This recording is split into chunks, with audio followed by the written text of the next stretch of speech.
So for our keynote today, I have the lovely pleasure of introducing Dr. Bob Goldstein. So Bob is a biology professor at UNC Chapel Hill, but I got to meet Bob through the work that I did with the Art of a Scientist and getting that kind of exhibit off the ground. And in addition to being a brilliant scientist, he also does a lot of things at the intersection of STEM fields and arts. And he screen prints scientific posters, and for the first run of the exhibit, he kind of gave us a huge stack of them, and we used that as the wall for the door of the exhibit. So the first thing that you saw coming in were all these beautiful prints of all these different kind of scientific things. And I have one in my living room because he graciously gave each of us kind of organizers one of his prints. And he's just a fantastic human being in addition to being a wonderful scientist and artist. And so without much further ado, I will turn the mic over to Bob.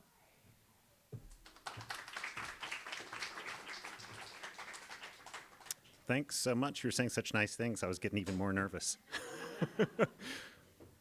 This is my first time talking about something other than living organisms. So I'm a little nervous about that too.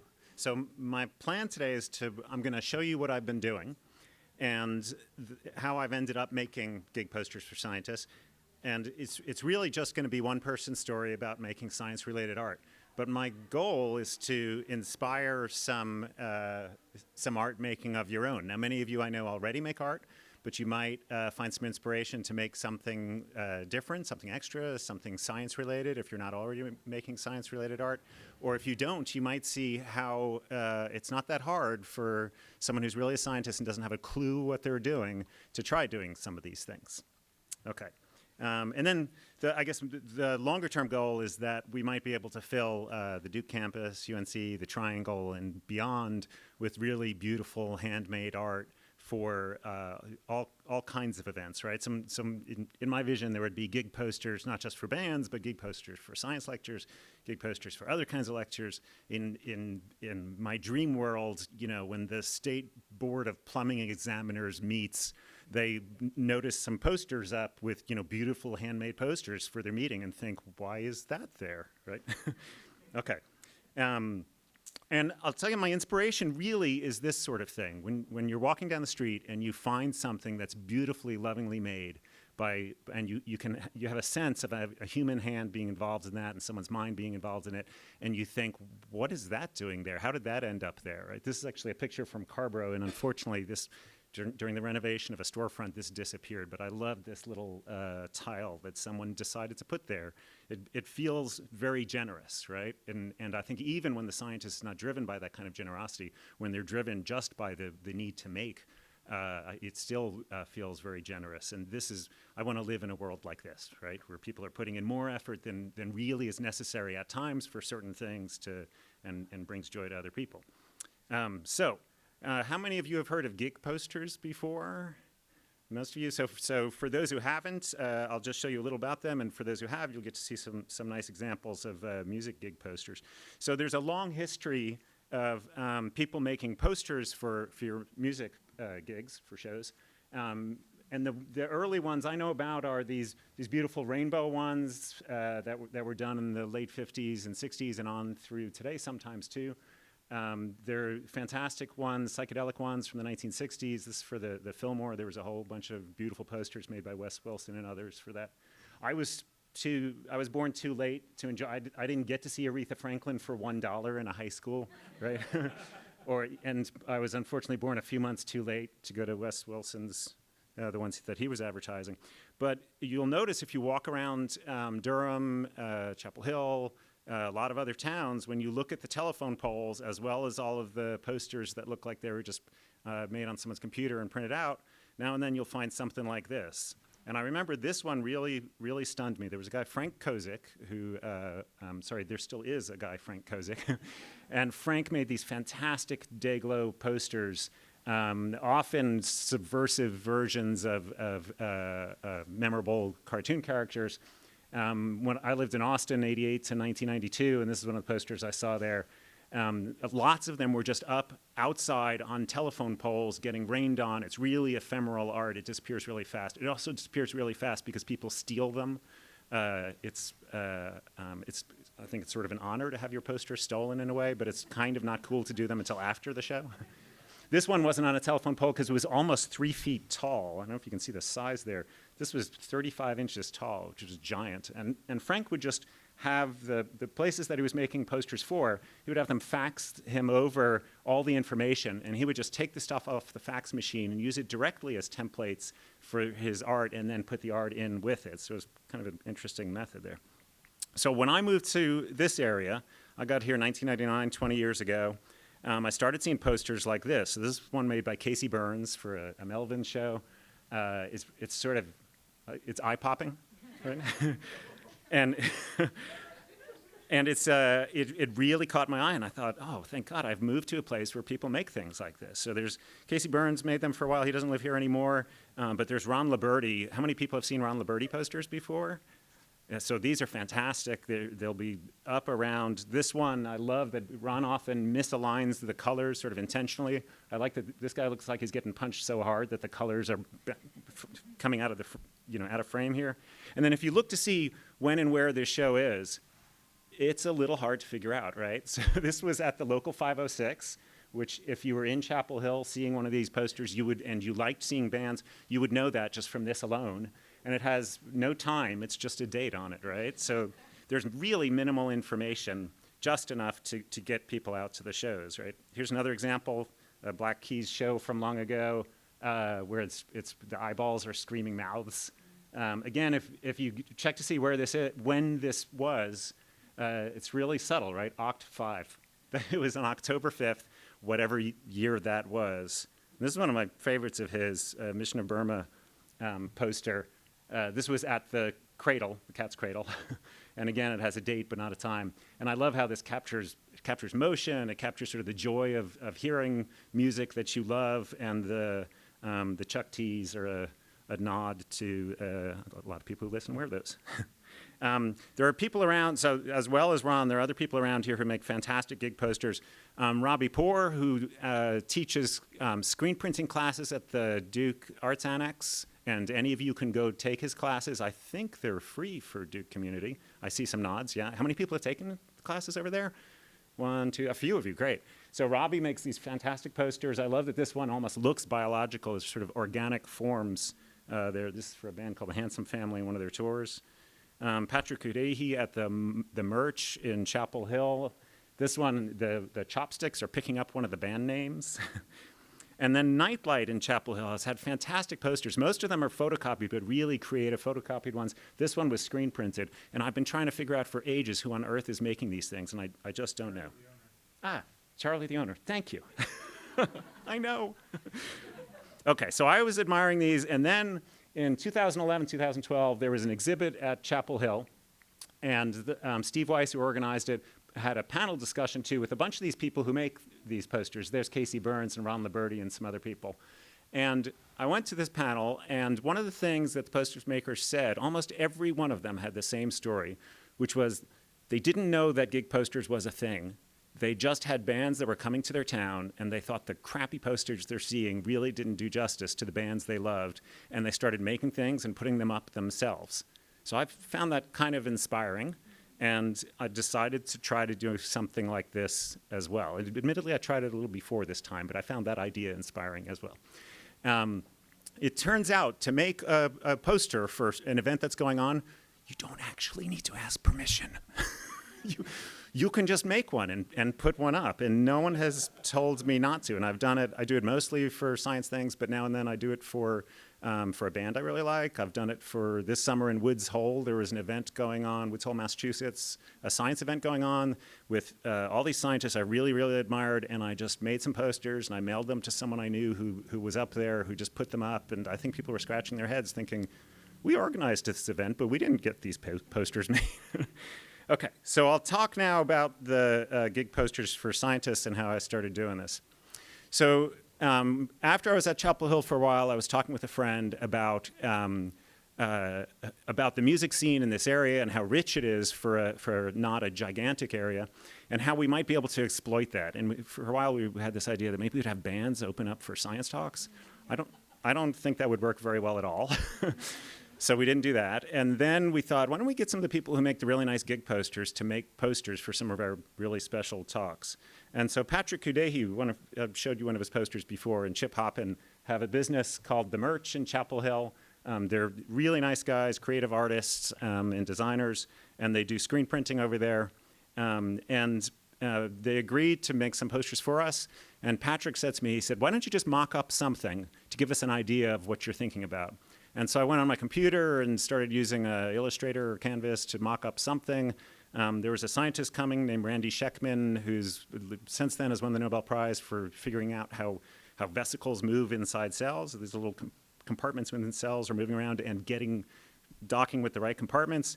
And I gave them this, which was just this 2-color thing that showed something like that. And I thought, oh, then maybe they'll make something creative from that.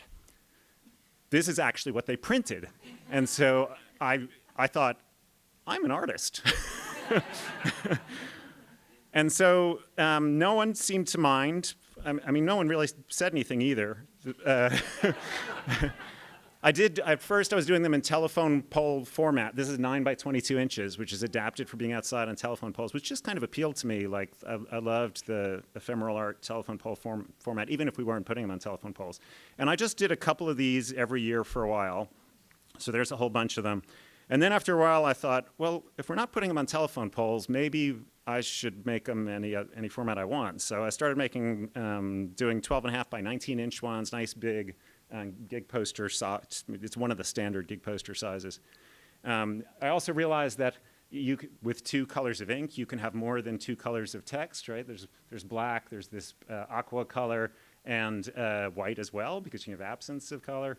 I started hand doing the lettering for some of them, where the artwork seemed like it would be weird with just a standard font. The standard font started to feel cheap for certain kinds of designs. And I started getting rid of some of the text. I thought the less text, the better, right? So here's Claire Waterman, who's like a superstar of science. It doesn't matter where she's working, right? Like, we don't really need to know that she's at the NIH. They don't own her. There's her name, the title of her talk, and the text here is just, it's used sort of for framing for stuff you kind of have to know. There's, if you really want to know the date, there it is, and you can find the talk, right? So that was really fun to do, and I was so proud of these that I started to tell my friends who are real screen printers and artists, and they very kindly said to me, screen printing is really easy. Make them yourself, you idiot.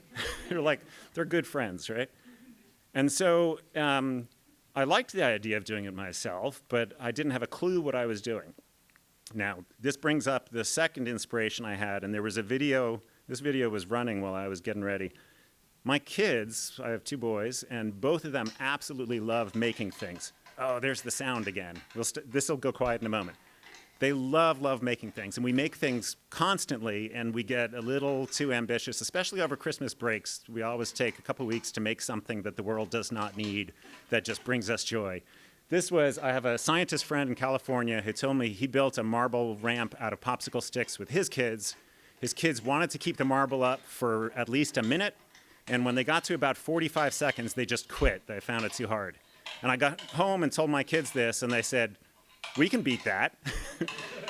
This is almost 3 minutes long. It's about 20 feet tall. It snakes up our stairs at home, and that sound is just going to get annoying, so I'll just move on. Oh, it went quiet. Great. Oh, damn. Okay, so we make a lot of things, and when I told them I was thinking about doing screen printing, they were really excited about that. So I got a kit. It was actually a Christmas gift for my wife. Speedball makes these kits for about, I think it's $38. If you go on Amazon, you can find these things, or you can go to art stores. I just got one of these kits and tried doing this myself. After a lot of trial and error, we got really simple prints working. My kids made Valentine's Day cards for their classes back when it was still they were an age where it was still cool to give these things to everyone in the class. And then my older son really wanted to make a T-shirt. And I was like, I guess we could try a T-shirt. And there was a design he really loved, and I'll show you the T-shirt we ended up making that has this design. Oh, it's a little too bright. I don't know if you can dim that a little bit more. I realize I'm making a mistake showing Michael Jordan over here at Duke, but he's a pretty good basketball player. And what it says, I think I'll be able to read it. It says, this is one of his quotes. It says, "I've missed more than 9,000 shots in my career. I've lost almost 300 games. 26 times, it says something like I've been entrusted to take the final shot and to try to win, and I missed. I failed over and over and over again in my life, and that is why I succeed." And for my kid to want to print that on something, it made me so happy. We made a T-shirt. We put it on a pillowcase. He actually slept with it up against his head. And it was really inspiring. And it sort of captures, like, my kids never wanted to make things that we knew how to make. They always wanted to make things where we were all a little bit clueless. And that was especially inspiring and led to a lot of me pulling out my hair and enjoying it too. So now we do this in my shed in the backyard. It's a really pleasant space. You're all invited to come visit my shed. Not all at once. It's a little bit, it's very DIY. Right, so I didn't have a light table that some of these people use. I didn't really know what I was doing, and I ended up just using the sun as my light source for certain aspects of this. So I'll just show you briefly what this process looks like for those. How many people have ever done screen printing? Oh, a bunch. Wow, great. Okay, so I brought a couple screens with me, and I'll show you just one of them. The way I'm doing it is there's a photo emulsion on there in that sort of dark green color. I've made some artwork and put it on, here it is. Put it on a transparency. So I do the artwork partially by hand, partially on computer, but then in the end, whatever I have, I scan into a computer. I print out on a transparency. I place that over this and expose it to the sun.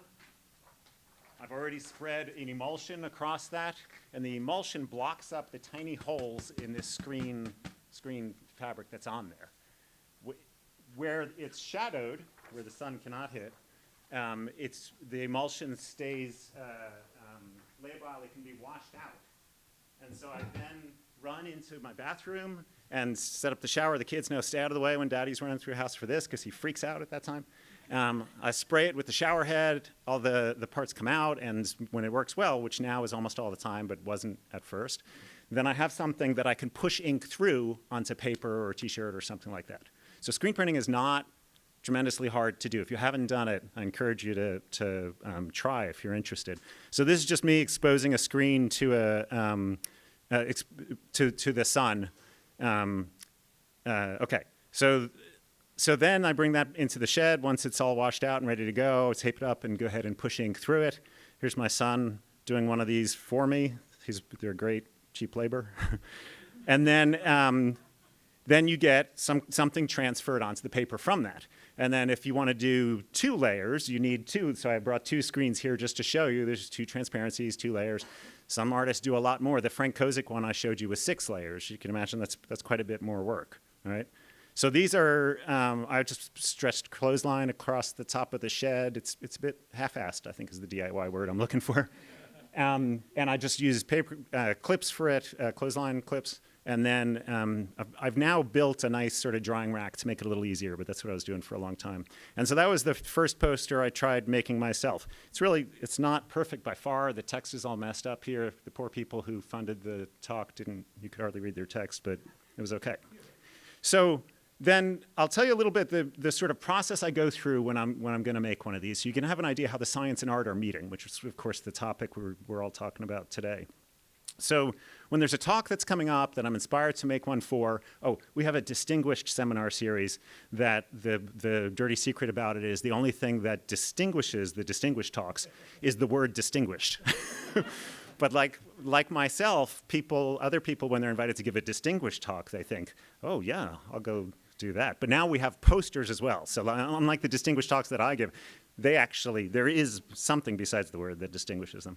So when there's someone coming, I'll look them up. And so, for example, a while ago, Gary Ruvkin, a scientist, was coming to speak at UNC. I actually know a lot about Gary's work, and I've met him. But even for someone like that, I'll look up and see what does the world know them for, or the world of my world of scientists know them for.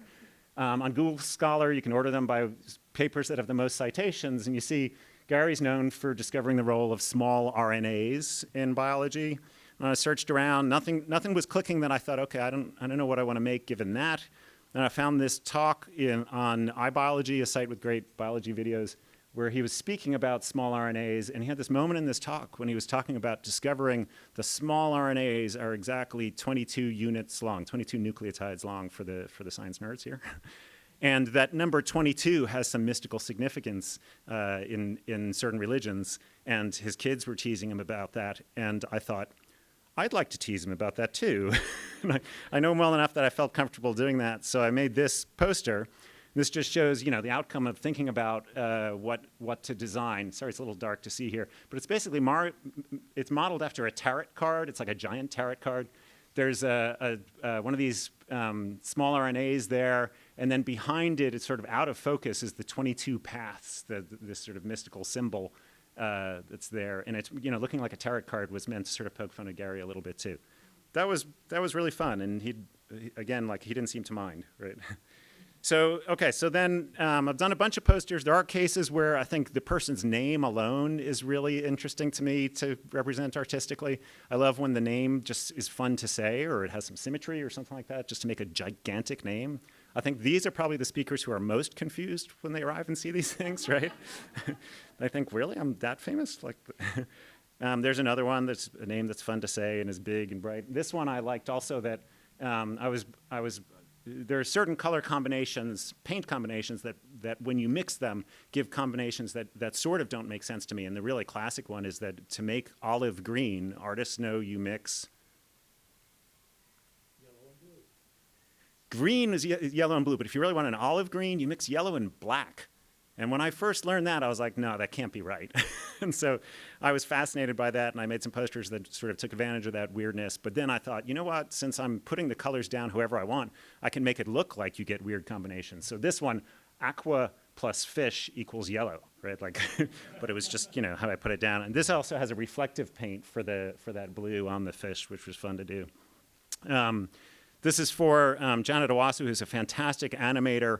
And I was almost embarrassed to make a poster for her because she does really beautiful representations of science already. And so I decided to make something that looked very handmade but still captured the excitement. So these posters were actually spun at high speed using a power drill, and then had paint, to make big spin art.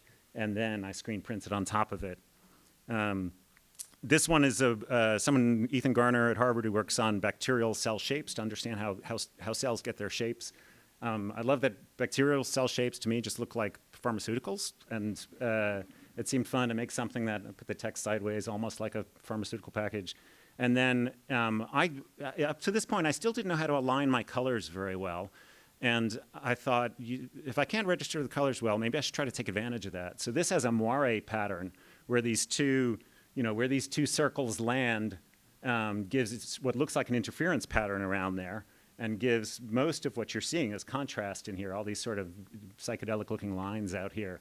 Every poster looked different because I couldn't register them very well, and then I deliberately misregistered some just because that was fun. Here's one for Dan Roxar. Now, Dan is one of the best people at analyzing genome sequences of organisms. He sequenced the genomes and analyzed the genomes of a lot of different animals, and so just to convey that, I tried to overlay as many of the animals that he'd actually done sequencing of as possible. And then Dan's also, people jokingly call him Dan Rockstar because he's such a rock star. And so I asked Dan, I said, do you mind if I misspell your name? And he was like, yeah, I do. You can't misspell my name. And I was like, oh, come on. He said, no, people misspell my name all the time. Rockstar is hard enough to spell as it is. And so I just put that there so people would still pronounce it the way we all do. Fun to do. This one, actually, the white is absence of color. So I had to it has 3 different screens with the colors overlaying, and I had to register really, really well for that to work. And thankfully, it worked for almost all the posters. This was a 6-color one for Jennifer Lippincott-Schwartz. This next one is a little bit unusual. And I brought a bunch with me that you're welcome to come see at the end if you'd like. You'll see, sorry, my power is a little weak here. You'll see there's something unusual about this one, right? It's already nice to see. When people see them, often they walk up and start touching the poster, right? But this one, people would touch them and then they would go and look to see, is it plugged in or something? But I just taped batteries on the back of each one. So you have to align the colors so well to begin with. When I was done with a stack of posters, I with a lot of trepidation, took out a power drill and just drilled through the posters right where the lights were going to go, because, you know, trains got to have lights. And then inserted LEDs and taped batteries in the back of each one. That one was funny. And then I'll just, before I finish talking about these, and I'll tell you just briefly about one other thing I'm doing that's art and science related. A couple of other kind of ambitious ones.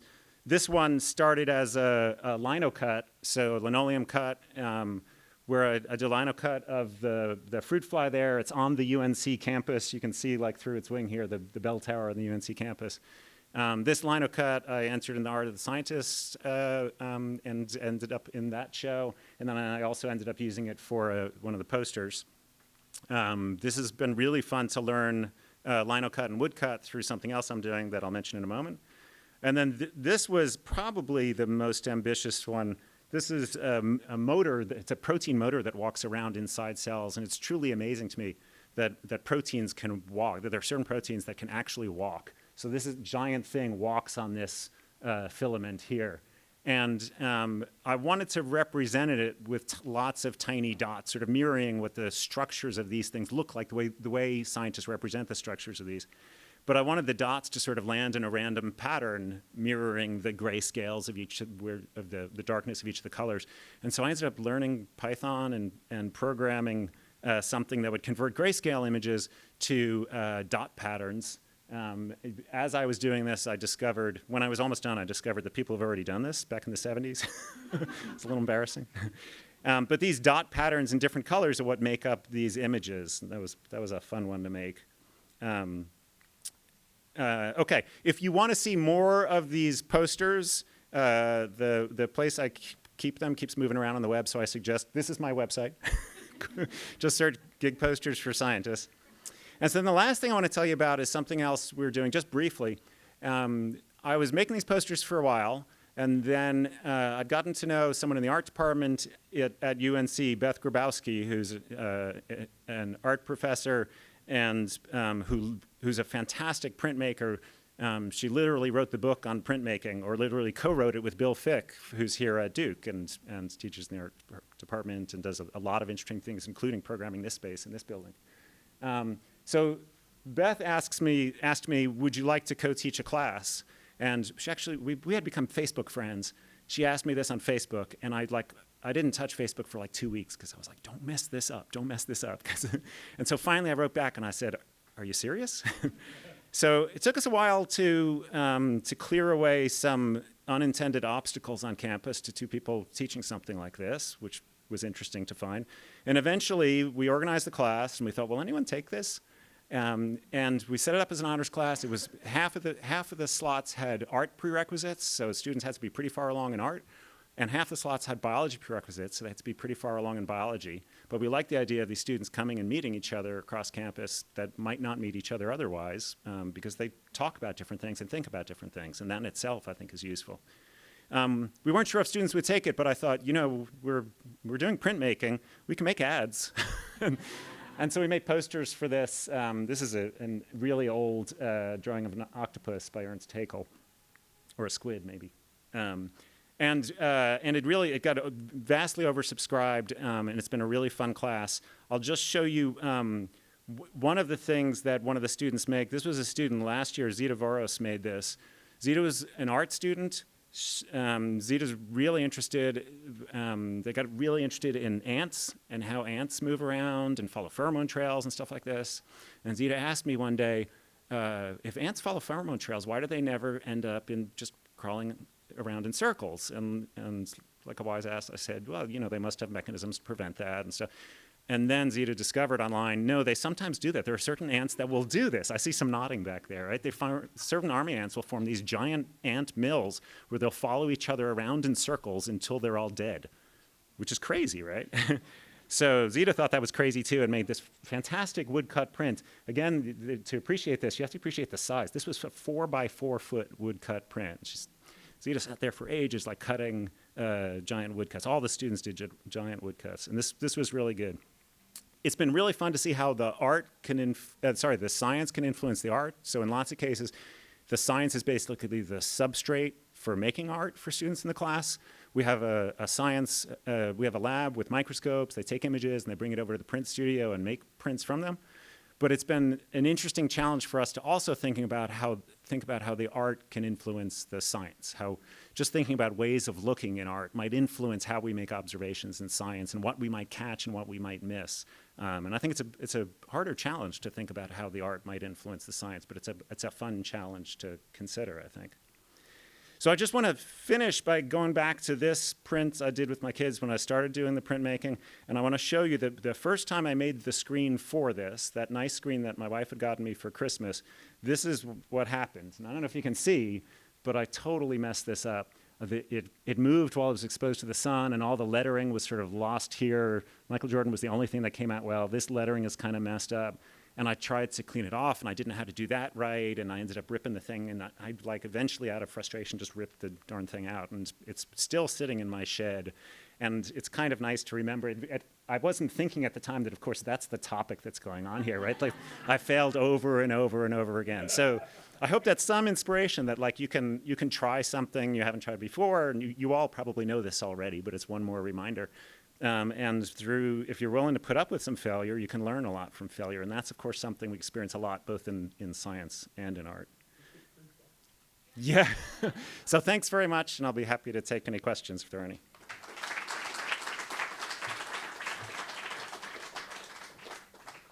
So we have about 10 minutes for questions. I mean, you sort of obliquely mentioned resistance to your class and scientists who posterized, maybe being confused. I'm interested in your peers and your institution and your funders. Is this something that they have all at all embraced, or they just ignore it, or you're doing this furtively? I think everything you said is true. All of that, a combination of this. So at first, I don't know what the reactions were, and to be honest, I didn't seek them. Right? I was happy enough just to pick them up and let them be. I've rarely spoken to a speaker about the poster I made for them. The first time I did, I didn't tell the person I made the poster. And it was this German guy who said, "Oh, I hate the colors; they're awful." So I didn't tell him who made them. I've had some really positive reactions as well. I think more people come to these talks, and I imagine it might be because they recognize this is a special talk, it's a special poster for it. Occasionally, I get really, really positive reactions from people, and that's really nice. But it's kind of nice to have something. I do this almost exclusively on the weekends. And it's nice to have something where I'm not seeking input and I can just, have some fun, indulge in it. For the teaching, there are a lot of people on campus who've been really happy with the class for teaching. People come out for the exhibitions we have for the course, so that's been really nice to see. When we started to try to do it, I think there at a lot of universities across the country these days, people are trying to mix things between disciplines that really much more distant than we're used to. We're used to biologists talking to chemists, right? So biology and art is a bigger gap for a lot of people. There were obstacles like if we both taught this together, we would have to split one teaching credit, and so we both have to teach a lot of other things as well. That was really prohibitive to do while I'm also running a research lab. And so we figured out a way to, it's actually, the lab is one class, the studio time is another class, and we just, they're co-requisites for each other, and it works. Someone who cares says that satisfies it. Yeah.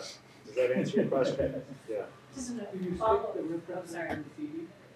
Do I put it on my CD? I didn't at first, but I do now. I put things, I don't, the one that I submit to the NIH, does not really have a place for this, and I think they don't care, which is just, that's how it works there.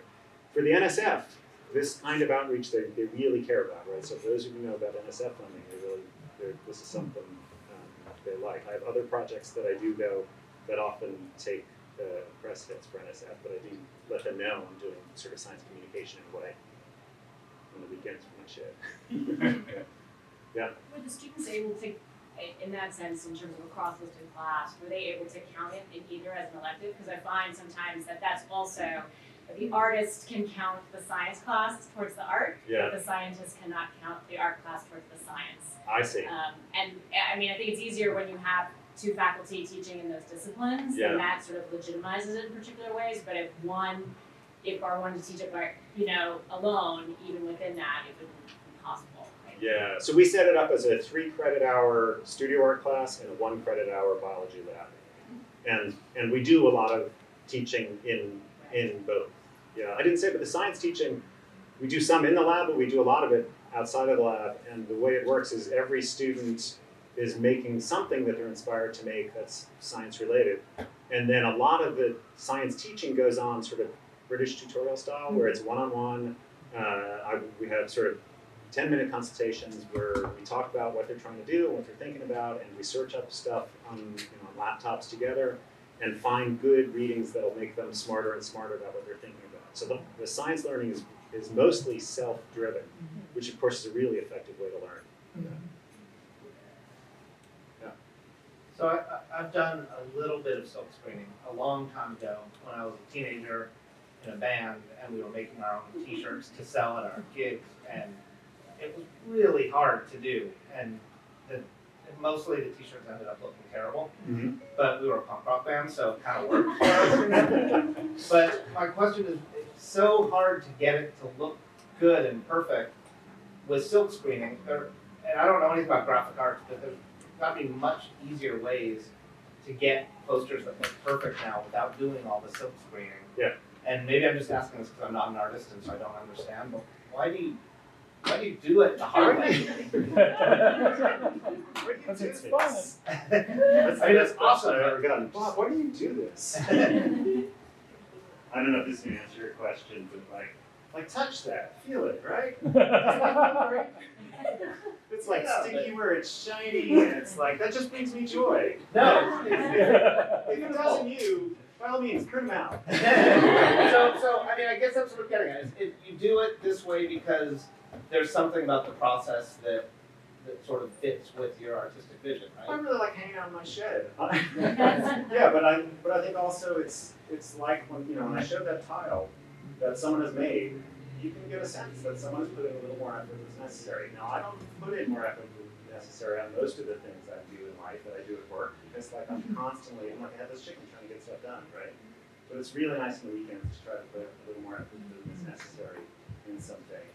And I think there is, when you see art where you can have a sense that a human hand was really involved, it carries a different kind of feeling, and it's subtle. A lot of people will miss it for sure, right? But I think at least it brings me some joy. Yeah.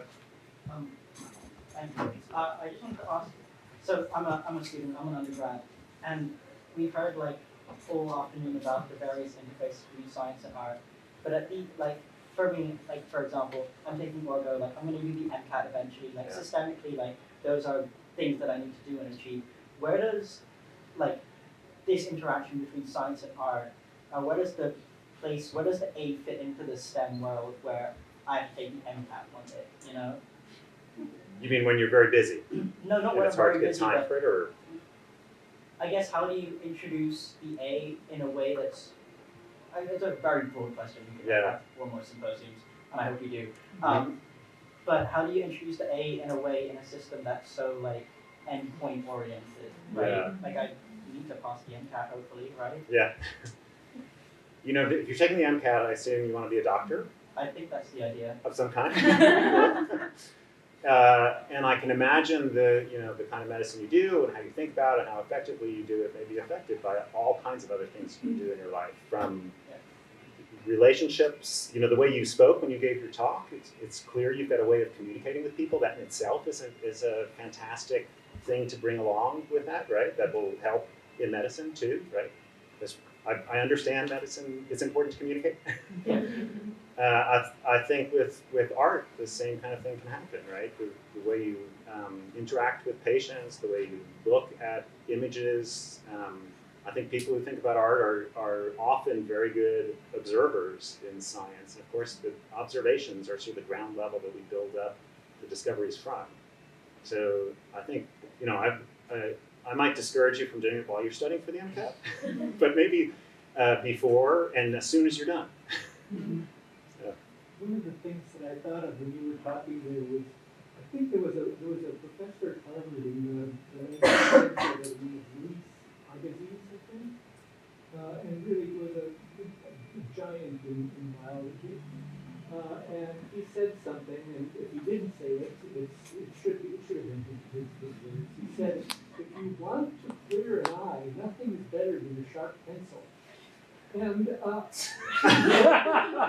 he had his students come in, and basically he would take a sample and he'd say, "Go, try this and tell me something interesting about it." And that's what they would do. And then he would assess their ability to discern things from the sample as inextricably linked to the drawing.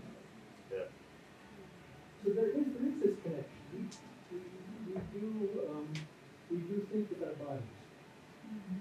How many people saw the Ramoni Cajal exhibit over at the Acklins and at UNC last year?